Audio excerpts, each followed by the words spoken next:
Welcome to Horror Stories by Afia. السلام علیکم دوستوں، welcome to horror stories by Aafia.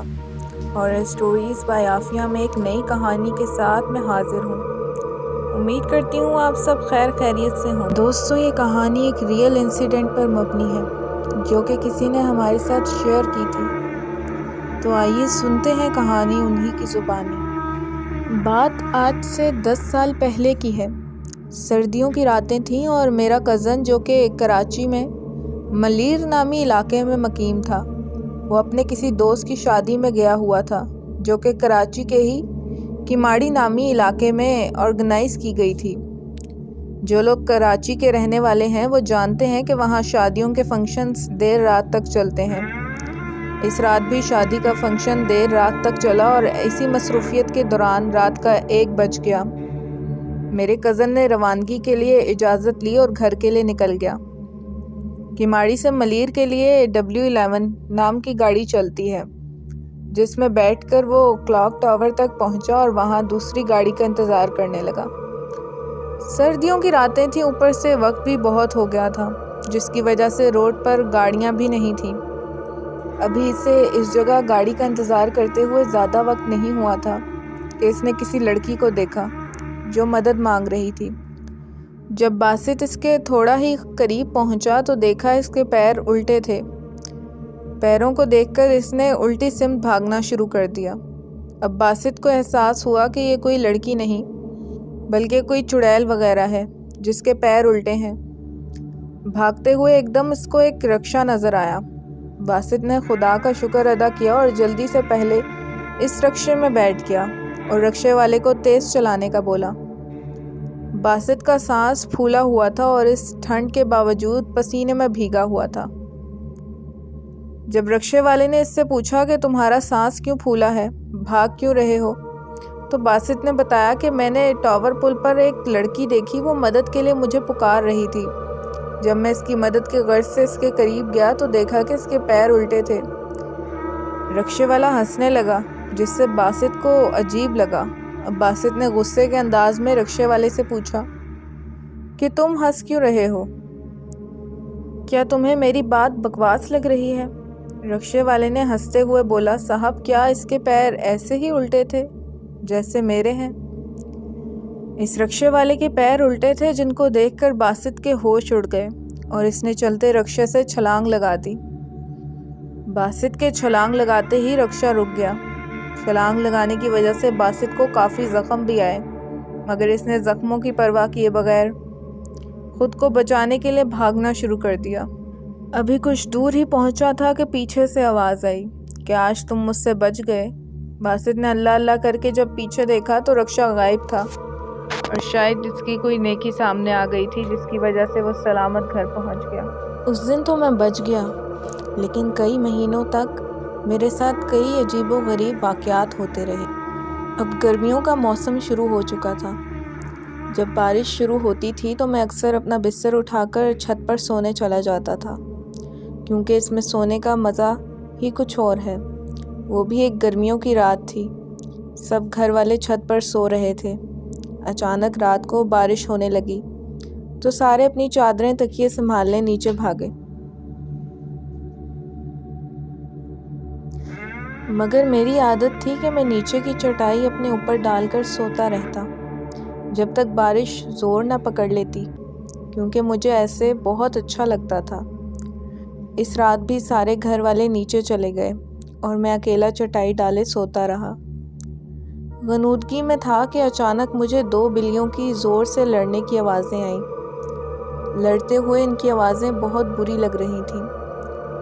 وہ لڑتے ہوئے چھت کی 4 دیواری پر دوڑ رہی تھیں اور آوازیں اتنی بھیانک تھیں کہ پوچھیے مت۔ ان کے رونے کی آوازیں سن کر میں بے چینی میں جاگ گیا۔ پہلے سوچا کوئی جوتا اٹھا کر ان کو بھگا دوں، پھر سوچا کہ میں اندھیرے میں جوتا کہاں ڈھونڈوں گا، تھوڑی دیر بعد خود ہی لڑ کر تھک جائیں گی تو چلی جائیں گی۔ اچانک خاموشی طاری ہو گئی۔ میں دوبارہ غنودگی میں چلا گیا۔ تبھی ایک بلی کی زوردار چیخ میری چرپائی کے عین نیچے سے آئی اور میں اچھل پڑا۔ میں نے چرپائی کے نیچے جھانکا مگر وہاں کچھ نہیں تھا۔ ادھر ادھر نظر دوڑائی مگر وہاں کوئی بھی نہیں تھا۔ میں نے سوچا کہ شاید میرے اٹھتے ہی اس نے ساتھ والے گھر میں چھلانگ مار دی ہو۔ میں نے جوتا اپنے پاس رکھ لیا کہ اب اگر آئے تو اس کو نہیں چھوڑوں گا۔ میں دوبارہ لیٹ گیا اور خود کو پرسکون کرتے کرتے تھوڑی دیر بعد دوبارہ نیند میں چلا گیا۔ آنکھ تب کھلی جب بلی کے غرانے کی آواز میں نے اپنی چارپائی کی سیدھی طرف سے محسوس کی۔ اس کی غراہٹ پوری چھت پر پھیل رہی تھی۔ میں نے آہستہ آہستہ اپنا ہاتھ جوتے کی طرف بڑھایا اور اس کو مارنے کے لیے اٹھا۔ دیکھا تو وہاں کچھ نہیں تھا۔ وہ غراہٹ اب مجھے اپنے بائیں طرف سے آ رہی تھی۔ میں اچانک بائیں طرف پلٹا تو وہی آواز مجھے دائیں طرف سے آنے لگی۔ اب وہ آواز کبھی دائیں کبھی بائیں طرف سے آنے لگی، کبھی دور جاتی اور کبھی قریب سے آنے لگتی۔ اچانک شدید خوف میرے بدن میں دوڑ گیا۔ میری پنڈلیاں اور پیر سن ہو گئے۔ مجھے لگا کچھ گڑبڑ ہے۔ اچانک میں نے دیکھا کہ ایک سیاہ بلی دیوار پر بیٹھی سرخ آنکھوں سے مجھے گھور رہی تھی۔ اس کی آنکھیں انگاروں کی طرح دہک رہی تھیں۔ میں کانپتے ہوئے سے دیکھ رہا تھا۔ اتنی ہمت نہیں تھی کہ میں بھاگ کھڑا ہوں۔ پھر وہ اچانک بڑی ہونے لگی اور میرے دیکھتے ہی دیکھتے وہ بکرے جتنی بڑی ہو گئی اور ایسی نظر آ رہی تھی جیسے کالا چیتا ہوتا ہے، کیونکہ وہ بالکل سیاہ بلی تھی۔ پھر اچانک اس نے اپنی ایسی پوزیشن لی جیسے وہ دیوار پر سے مجھ پر چھلانگ لگانے والی ہو۔ میرے منہ سے ایک زوردار چیخ نکلی۔ میں ایک ہی چھلانگ میں نیچے اترا اور سیڑھیوں کی طرف بھاگا۔ میری چیخ اتنی بلند تھی کہ میرے امی اور ابو، بڑا بھائی صحن میں آ گئے اور میں سیڑھیوں سے نیچے آتے ہی گر کر بے ہوش ہو گیا۔ مگر پریشانیاں ختم نہ ہوئیں۔ کچھ دنوں تک مجھے ڈراؤنے خواب آتے رہے۔ مجھے وہی بلی نظر آتی جو کبھی میرے نرخرے پر دانت گاڑے ہوئے تھی، کبھی وہ میرا خون چاٹ رہی ہوتی۔ میں نیند میں چیخنے لگتا، پھر مجھے خواب میں بھیانک لوگ بھی دکھائی دیتے۔ کسی کا سر نہیں ہوتا، کسی کا گوشت لٹک رہا ہوتا، آنکھوں کی جگہ کالے سوراخ ہوتے، بازو کٹے ہوئے ہوتے۔ میں بیمار رہنے لگا، کمزور ہوتا گیا۔ ڈر کے مارے میں گھر سے باہر نہیں نکلتا تھا۔ پھر مولوی صاحب دم کرنے آتے، مجھے پانی پلایا جاتا۔ میری والدہ ہر وقت مجھ پر سورہ یاسین پڑھ کر پھونکتی۔ افاقہ ہوتا مگر پھر وہی حالت ہو جاتی، بیٹھے بیٹھے چیخیں مار کے بے ہوش ہو جاتا۔ ایک روز میں بیٹھا پڑھ رہا تھا کہ کسی کام سے کمرے میں اپنی امی کے پاس گیا۔ مجھے ایک دم سے ڈر سا لگا۔ میں اپنی امی کے پاس گیا کہ وہ مجھ پر کہیں کچھ پڑھ کر پھونک دیں۔ میری امی میری طرف پیٹ کیے الماری کھولے کپڑے تہہ کر رہی تھیں۔ میں نے امی کو پکارا مگر انہوں نے مجھے جواب نہیں دیا۔ میں ان کے قریب گیا اور ان کو آواز دی تو انہوں نے مجھے مڑ کر دیکھا، مگر وہ میری والدہ نہیں تھی۔ وہ خوفناک شکل کی عورت تھی۔ اس کا رنگ تانبے جیسا تھا، آنکھیں اس کی سرد اور منہ کا دہانہ بڑا تھا۔ وہ ہاتھ پھیلائے ہنسی جا رہی تھی اور مجھے اپنی طرف بلا رہی تھی۔ اس کے دانت چمک رہے تھے۔ میں تو پہلے ہی ڈر کے اپنی والدہ کے پاس دم کروانے آیا تھا۔ اس عورت کی شکل دیکھی تو وہیں بے ہوش ہو گیا۔ جب ہوش آیا تو مولوی صاحب میرے سرہانے بیٹھے کچھ پڑھ رہے تھے۔ میرے ابو شدید پریشانی میں بیٹھے تھے۔ مولوی صاحب کے پوچھنے پر ان کو میں نے ساری بات بتائی تو وہ سوچ میں پڑ گئے۔ پھر اس طرح کے واقعات میرے علاوہ میرے گھر کے دوسرے افراد کے ساتھ بھی پیش آنے لگے۔ کبھی باتھ روم کا دروازہ اندر سے بند ہوتا، پانی کی آوازیں آنے لگتی، تھوڑی دیر بعد دروازہ کھل جاتا لیکن اندر کوئی نہ ہوتا۔ ایک بار ہم سب رات کو ٹی وی دیکھ رہے تھے کہ بجلی کا بٹن ٹھک سے اوپر ہوا اور بلب بجھ گیا۔ ایک بار میری امی کی چارپائی کمرے کے بیچ میں کسی نے کھینچ کر دور کر دی جب وہ سوئی ہوئی تھی۔ چیزیں ہم ایک جگہ رکھتے مگر ہمیں ملتی دوسری جگہ سے تھیں۔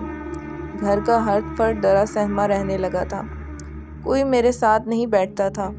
سارے بہن بھائی مجھ سے گھن کھانے لگے تھے۔ کوئی میرے منہ پر تھوکنا بھی گوارا نہ کرتا تھا۔ کالج میں دوست دور رہنے لگے تھے۔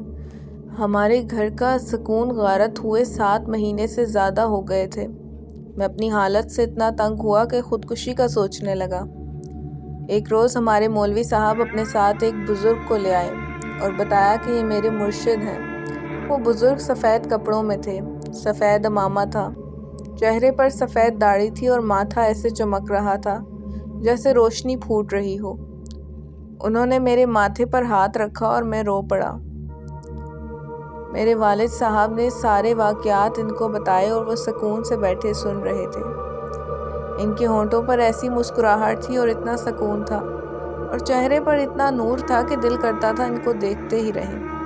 انہوں نے میرے والد صاحب کے ساتھ سارے کمروں کا جائزہ لیا، چھت پر جا کر ایک کونا دیکھا اور ساتھ والوں کی چھتیں دیکھیں۔ ہمارے گھر میں محلے کی عورتوں کا رش لگ گیا جو ان سے پانی دم کروانے آ گئی تھیں۔ وہ میرے قریب آ کے بیٹھ گئے اور انہوں نے اپنے دائیں پیر کا انگوٹھا میرے ماتھے کے درمیان میں رکھا اور اپنی آنکھیں بند کر کے کچھ پڑھنے لگے۔ مجھے ایسا لگا جیسے کوئی میری کھال کو کھینچ رہا ہو۔ میری چیخیں نہیں رک رہی تھیں۔ میں ان کا انگوٹھا اپنے ماتھے سے ہٹانا چاہتا تھا مگر ان کا پیر تک نہیں ہلا سکا۔ میرا بھائی مجھے بتاتا ہے کہ وہ 1 گھنٹے سے زیادہ کچھ پڑھتے رہے اور تمہاری دلکراش چیخیں سننا ہمارے بس سے باہر تھا۔ تبھی ہم نے بزرگ کو بری طرح پیٹنا شروع کر دیا۔ آہستہ آہستہ میں پرسکون ہوتا چلا گیا۔ آنکھیں کھولیں تو وہ مجھے دیکھ رہے تھے۔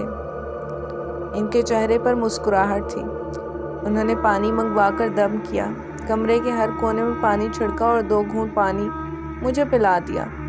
وہ 2 گھونٹ پانی ایسے جیسے کوئی آب حیات تھا کہ پیتے ہی میرے سر سے 7 مہینے کا چڑھا ہوا بوجھ اتر گیا۔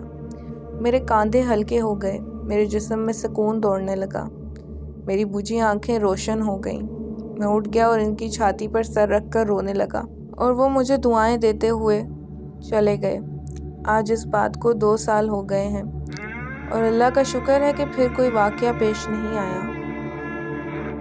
دوستوں، اس قصے کا اختتام یہیں پر ہوتا ہے۔ امید کرتی ہوں آپ کو یہ کہانی پسند آئی ہوگی۔ اللہ پاک آپ سب کی حفاظت کرے اور ایسی بلایات سے محفوظ فرمائے۔ اس ناچیز کو دعاؤں میں یاد رکھیے گا۔ ویڈیو پسند آئی تو ویڈیو کو لائک اور ہمارے چینل کو سبسکرائب لازمی کریں۔ اللہ نگہبان۔